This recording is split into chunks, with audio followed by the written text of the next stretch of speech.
اس وقت میں بہت سارے ایسے مسائل ہیں کہ گھر خریدنا ہے یا گاڑی خریدنی ہے، تو اس موقع پر کیا بینک سے لون لیا جا سکتا ہے یا نہیں لیا جا سکتا؟ تو اس سلسلے میں بھی دیکھیے قرآن کا واضح اصول ہے۔ قرآن نے کہا فَأْذَنُوا بِحَرْبٍ مِّنَ اللَّهِ وَرَسُولِهِ، جو سودی لین دین کرتے ہیں تو ان کے خلاف اللہ رسول کا اعلان جہاد ہے۔ تو لہٰذا اللہ رسول کا اعلان جنگ ہو جس کے خلاف، اور جس چیز کو قرآن نے حرام قرار دیا ہو، یاد رکھیں کہ ساری دنیا کے مفتیان مل کر بھی اس کو حلال نہیں کر سکتے جس کو قرآن نے حرام قرار دیا۔ تو لہٰذا سودی معاملات، سودی لین دین، یہاں تک کہ حدیث پاک میں آتا ہے کہ اس کا دینے والا، دلانے والا، گواہ بننے والا، گارنٹر بننے والا، کسی بھی طریقے سے اس میں انوالو ہونا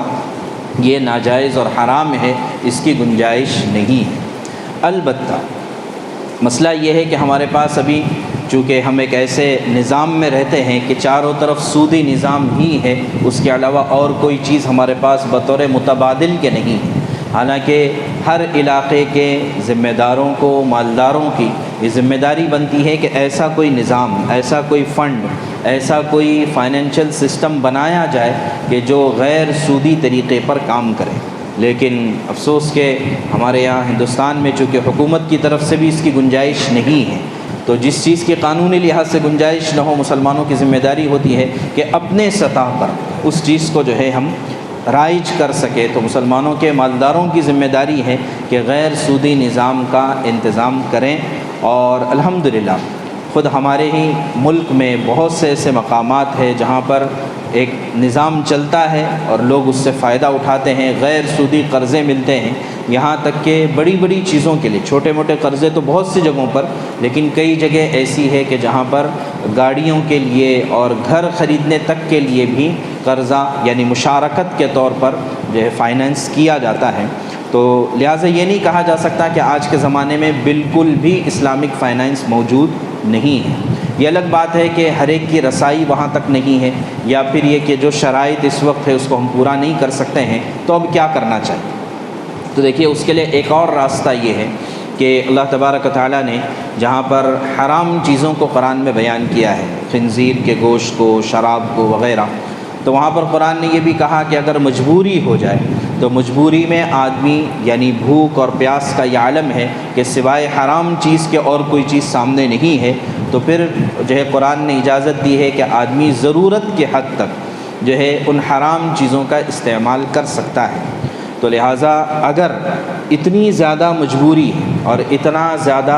کوئی دوسرا آپشن نہیں ہے اور آدمی سوائے سودی قرض لینے کے اور دوسرا کوئی اس کے سامنے اختیار نہیں ہے، مجبور ہے، تو پھر وہ اپنے بل بوتے پر، کسی مفتی کے کہنے پر نہیں، اپنے بل بوتے پر اللہ کے سامنے اگر وہ اس کا جواب دینے کے لیے راضی ہے اور اللہ کے سامنے اپنی مجبوری ثابت کرنے کے لیے تیار ہے،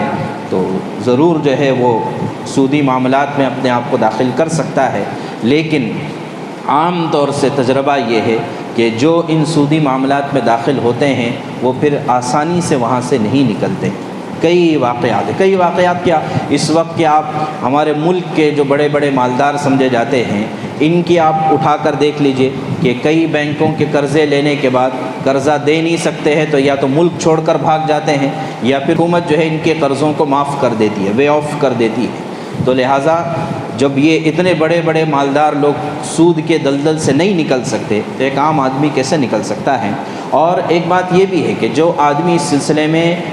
پختہ ارادہ کرتا ہے کہ مجھے اس معاملے میں نہیں پڑنا ہے، تو اللہ تبارک تعالیٰ اس کے لیے حلال ذرائع اور اسباب بھی بنا دیتے ہیں۔ تو لہٰذا سود کے سلسلے میں چونکہ قرآن نے اس کو حرام قرار دیا ہے اور اس میں کسی طرح کی کوئی گنجائش نہیں ہے، الا مجبوری کی بات میں نے بتا دی، تو اپنے آپ کو اس سے بچانا یہ لازم ہے، ضروری ہے، اس لیے کہ یہ بات سامنے آ رہی ہے کہ چھوٹی چھوٹی چیزوں کے لیے خاص طور سے ہماری مستورات بھی جو ہے چند ہزار روپیوں کے لیے اپنے گہنے گروی رکھ دیتے ہیں، یا پھر یہ کہ نئی گاڑی خریدنے کے نام پر یا جو بھی چیز ہے، اس میں جتنا ہو سکے ہمارے معاشرے میں اس کا